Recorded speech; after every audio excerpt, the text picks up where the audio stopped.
Gempar.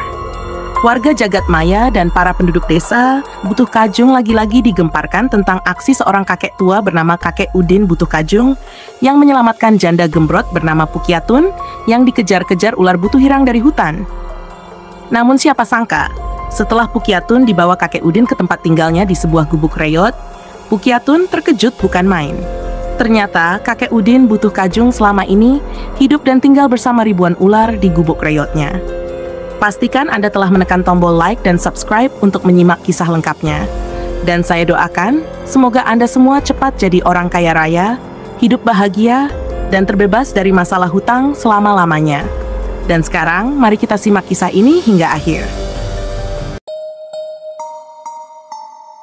Di sebuah desa kecil yang tersembunyi di balik bukit terjal dan hamparan sawah hijau, hiduplah seorang kakek tua bernama Kakek Udin Butuh Kajung.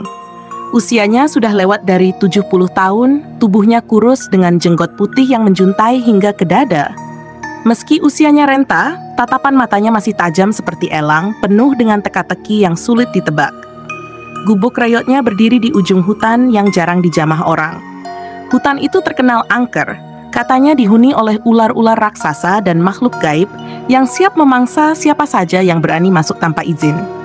Di sisi lain desa, ada seorang janda bernama Pukyatun. Tubuhnya subur, langkahnya mantap, dan suaranya menggelegar seperti toa masjid saat memanggil anak-anak untuk mengaji. Pukyatun dikenal sebagai sosok yang keras kepala namun berhati lembut.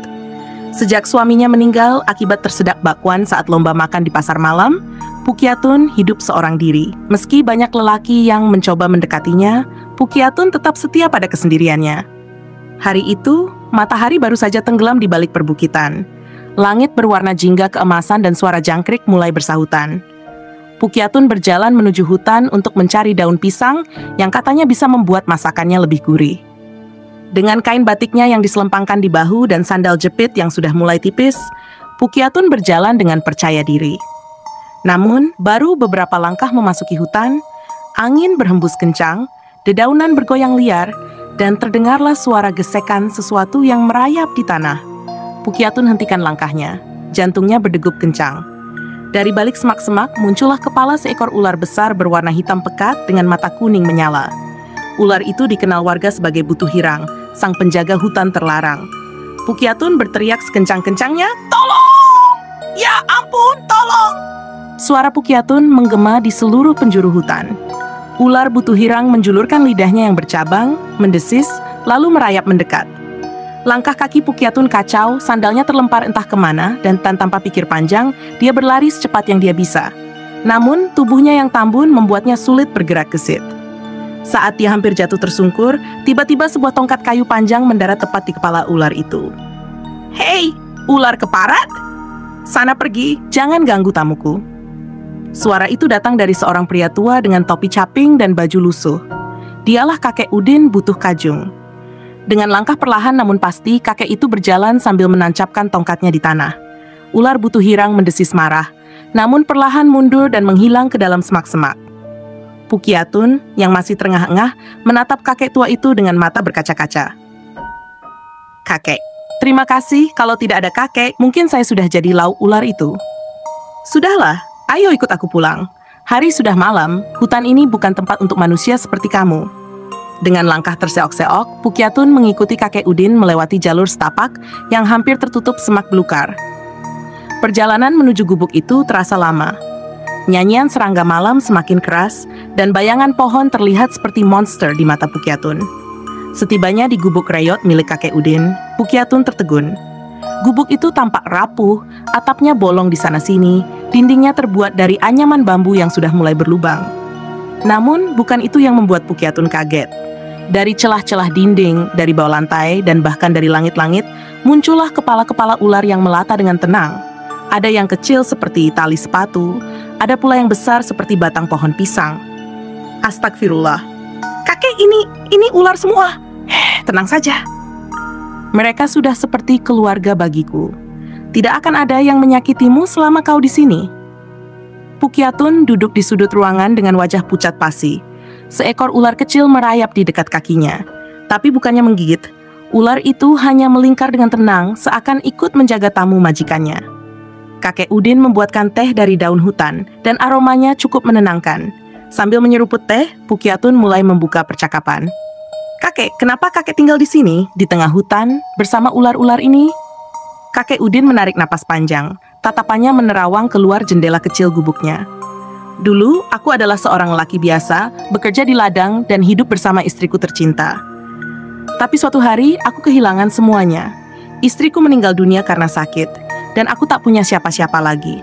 Aku merasa tak ada tempat untukku di dunia ini, jadi aku datang ke hutan ini. Ajaibnya, ular-ular inilah yang merawatku. Mereka memberiku makanan, menemaniku di malam sepi, dan bahkan melindungiku dari bahaya." Mata Pukyatun berkaca-kaca. Dia tak pernah menyangka, di balik kesan seram dan misterius, ada kisah kesepian yang begitu mendalam di balik kehidupan kakek Udin. Malam semakin larut. Angin dingin merayap masuk melalui celah dinding bambu. Kakek Udin mulai tertidur di tikar lusuhnya, sementara Pukyatun duduk termenung sambil memandangi ular-ular yang tidur melingkar dengan damai di sudut-sudut ruangan. Di luar sana, bulan purnama bersinar terang, menerangi gubuk kecil itu di tengah kegelapan hutan. Entah kenapa, di antara suara desisan ular dan nyanyian serangga, hati Pukyatun merasa hangat.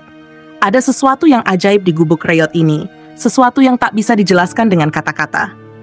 Dan malam itu, di antara ribuan ular yang tertidur, dua manusia yang berasal dari dua dunia berbeda menemukan secercah kedamaian di tengah hutan belantara.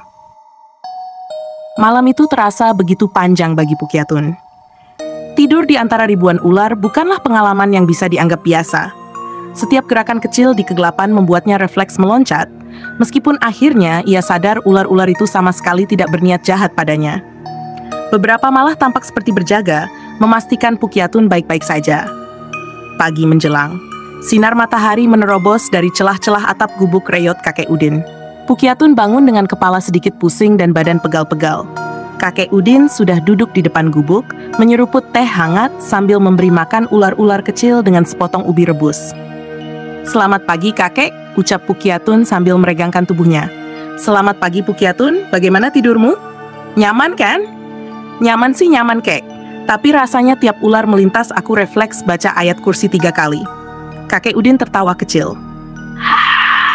"Ular-ular di sini sudah seperti anak-anakku, Pukyatun. Mereka tahu mana tamu, mana musuh. Sudahlah, ayo sarapan. Hari ini kita akan ke desa. Aku mau menjual hasil hutan." Pukyatun dan kakek Udin berangkat menuju desa membawa sekarung penuh hasil hutan. Jamur langka, akar-akaran obat, dan madu hutan.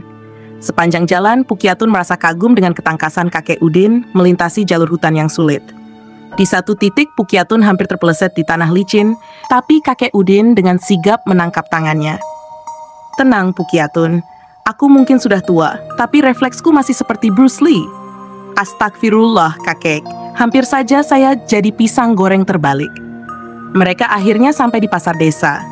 Kehadiran kakek Udin selalu menjadi pusat perhatian. Beberapa warga yang penasaran mulai berbisik-bisik. "Itu kakek Udin yang tinggal sama ular-ular itu kan?" "Iya, katanya dia bisa bicara sama ular. Serem, tapi baik hati katanya." Namun tidak semua orang baik. Ada seorang pedagang tamak bernama Pak Gono yang iri melihat hasil hutan kakek Udin selalu laku keras. Dengan niat busuk, ia mendekati mereka. "Wah, kakek Udin, hasil hutannya banyak sekali ya. Pasti pakai ilmu-ilmu aneh ini." Pukyatun langsung pasang badan. "Pak Gono, mulutnya dijaga ya. Kakek ini orang baik. Kalau iri, ya kerja keras, bukan ngomongin orang di belakang." Pak Gono mendengus kesal dan pergi sambil mengomel. Pukyatun dan kakek Udin tertawa kecil dan melanjutkan berdagang. Tak butuh waktu lama, seluruh hasil hutan mereka ludes terjual. Uang yang mereka dapatkan cukup banyak, bahkan Pukyatun terharu saat kakek Udin menyerahkan sebagian uangnya kepadanya. "Ambil ini, Pukyatun, untukmu. Kau sudah menemaniku di gubuk dan membantu di pasar hari ini." "Astagfirullah, kek. Saya nggak bisa terima. Ini hasil kerja keras kakek." "Sudahlah, anggap saja ini hadiah kecil dariku." Mata Pukyatun berkaca-kaca, tapi ia akhirnya menerima uang itu dengan tangan gemetar. Hari-hari berlalu, Pukyatun semakin sering datang ke gubuk kakek Udin. Mereka bercanda, bekerja sama mencari hasil hutan, dan terkadang duduk di bawah pohon besar sambil menikmati senja. Namun di balik tawa itu, kakek Udin mulai merasa ada yang aneh di hatinya. Ia yang bertahun-tahun hidup sendiri hanya dengan ular-ular, mulai merasakan kehangatan yang sudah lama hilang. Suatu malam, Saat Pukyatun akan pulang ke desa, kakek Udin memanggilnya. "Pukyatun, tunggu sebentar." "Ada apa, Kek?" Kakek Udin menarik napas dalam-dalam, wajahnya memerah seperti tomat rebus. "Begini, Pukyatun, aku sudah tua, aku tak punya apa-apa selain gubuk rayot dan ular-ular ini. Tapi, maukah kau menemani hari-hariku yang tersisa?"